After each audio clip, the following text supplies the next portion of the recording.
Assalamualaikum warahmatullahi wabarakatuh. Alhamdulillah, pada kesempatan kali ini kami dari kelompok 9 dapat mempresentasikan makalah kami yang berjudul Pembinaan Disiplin dan Perilaku Anak.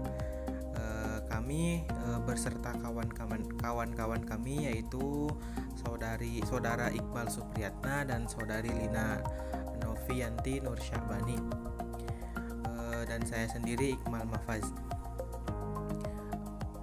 Yang terhormat kepada Ibu dosen mata kuliah manajemen kelas, yaitu Ibu Neng Gustini SPD MPD.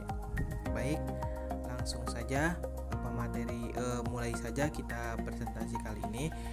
Untuk pemateri yang akan dibawakan oleh saya sendiri tentang mengenai pengertian disiplin.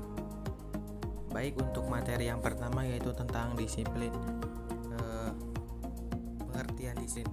Pengertian disiplin ini merupakan suatu sikap atau perilaku yang pasti diharapkan oleh setiap pendidik agar kegiatan pembelajaran yang dilakukan baik di dalam kelas maupun di luar kelas dapat berjalan sesuai dengan yang diharapkan. Jika kita berbicara tentang disiplin, maka pastilah kita memandang pada suatu peraturan, organisasi, kerjasama, mematuhi prosedur, dan lain-lain. Namun apakah kita tahu apa itu tentang disiplin tersendiri?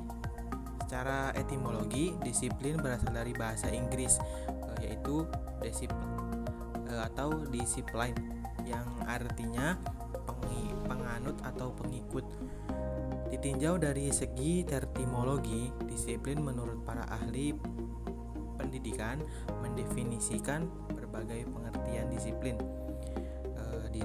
Di antaranya yaitu menurut Suharsimi Arikunto, disiplin adalah kepatuhan seseorang dalam mengikuti peraturan atau tata tertib karena didorong oleh adanya kesadaran yang ada pada kata hatinya tanpa adanya paksaan dari pihak luar.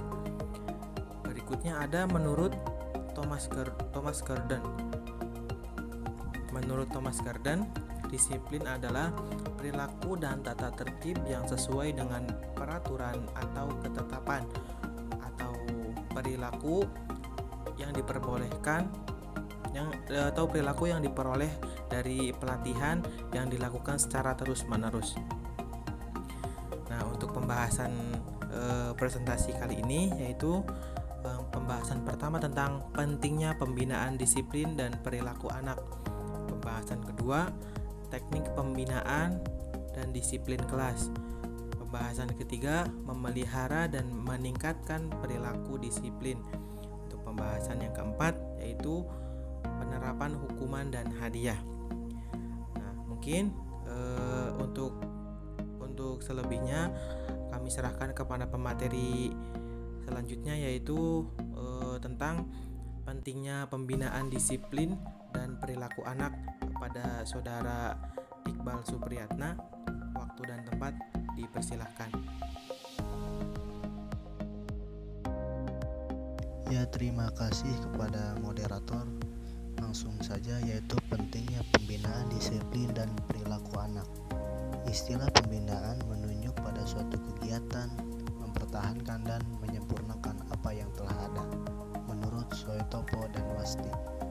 Suatu contoh, bila kita sudah memiliki sebuah rumah, maka usaha kita sehari-hari dalam bentuk membersihkan rumah tersebut, memperbaiki cara-cara mengatur perabotan yang ada dalam rumah tersebut, memperbaiki atau mengganti bagian-bagian dari rumah tersebut yang mengalami kerusakan, memperluas dan memperindah perkarangan rumah tersebut, dan kegiatan-kegiatan lain yang sejenis.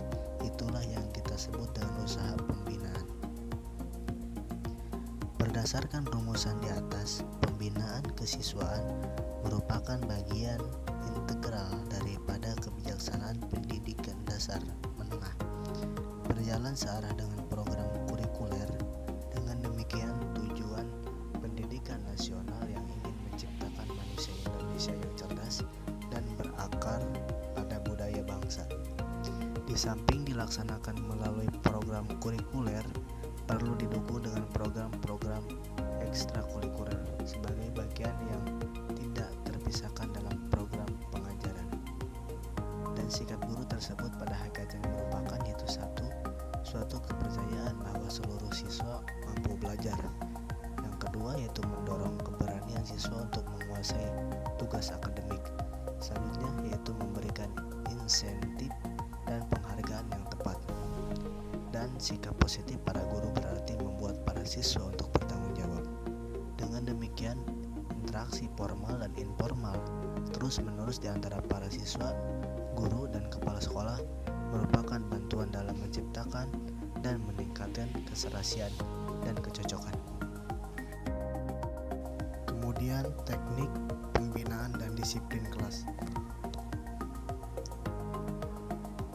1.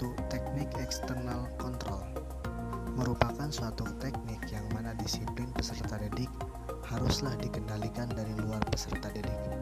Peserta didik di dalam kelas senantiasa terus diawasi dengan dikontrol agar tidak terbawa dalam kegiatan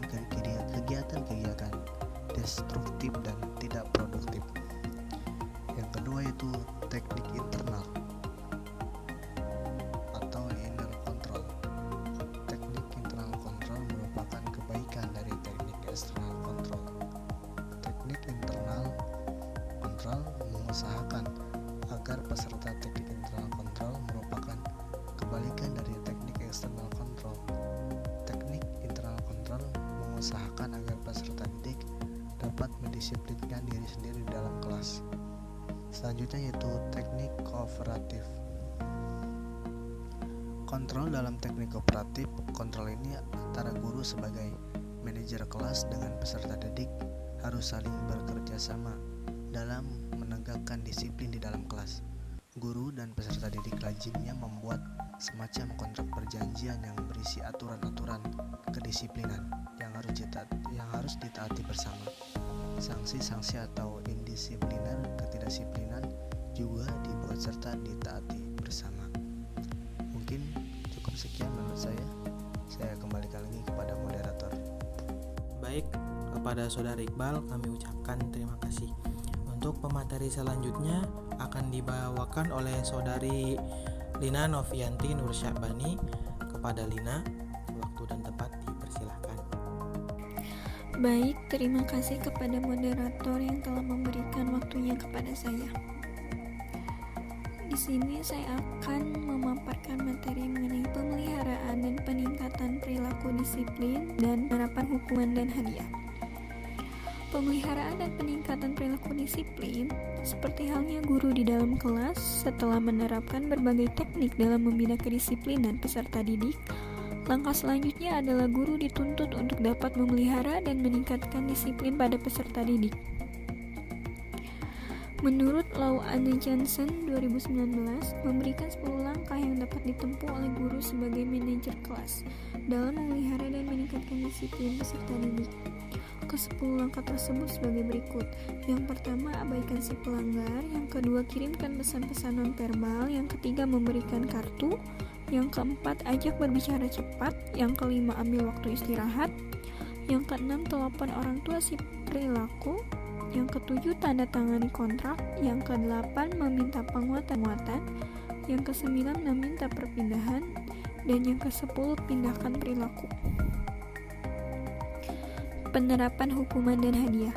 Pendidikan memegang peran sangat penting dalam perkembangan bangsa, sebab melalui sektor pendidikan akan dihasilkan sumber daya manusia yang lebih berkualitas dan mampu membangun bangsa dan negara, sehingga akan tercapai masyarakat yang adil dan makmur. Berhasil tidaknya proses belajar mengajar dalam mencapai tujuan pendidikan dipengaruhi oleh beberapa faktor, di antaranya metode pengajar, media pengajaran, motivasi, potensi siswa dan guru, serta interaksi antara siswa dengan guru itu sendiri. Menurut Frederick J. McDonald, merupakan perubahan tenaga dalam diri seseorang yang ditandai oleh dorongan efektif dan reaksi-reaksi mencapai tujuan. Jadi, motivasi untuk belajar adalah kondisi psikologis yang mendorong individu untuk belajar. Adanya motivasi dapat mendorong untuk belajar, selanjutnya berimplikasikan pada hasil prestasi. Sebaliknya, tanpa adanya motivasi dapat memperlemah semangat belajar siswa. Hal ini berarti bahwa adanya korelasi metode reward dengan peningkatan motivasi belajar siswa. Pasal ini juga sesuai apa yang dikemukakan oleh Sumardi Suryabrata tahun 2006 dalam bukunya Psikologi Pendidikan. Arden and Pransen tahun 2005 memaparkan dengan adanya 6 faktor psikologi yang mendorong seseorang untuk belajar, antara lain: 1. Adanya sifat dan rasa ingin tahu. Yang kedua, adanya sifat yang kreatif. Yang ketiga, adanya keinginan untuk memperbaiki kegagalan dengan usaha baru. Yang keempat, adanya keinginan untuk mendapatkan simpati dari orang tua, guru, dan teman. Yang kelima, adanya keinginan mendapatkan rasa aman. Yang terakhir, adanya ganjaran dan hukuman. Pemberian motivasi berupa hadiah dan hukuman merupakan hal yang penting dan berpengaruh terhadap hasil belajar siswa pada umumnya. Cukup sekian yang dapat saya sampaikan. Kembali kepada moderator. Ya, baik, diucapkan terima kasih kepada Saudari Lina dan Saudari Iqbal yang telah memaparkan materinya. Untuk dari materi yang pemateri sampaikan di atas dapat kita simpulkan, yaitu kesimpulannya, menurut konsep ini peserta didik haruslah diberikan kebebasan yang seluas-luasnya di dalam kelas dan di sekolah.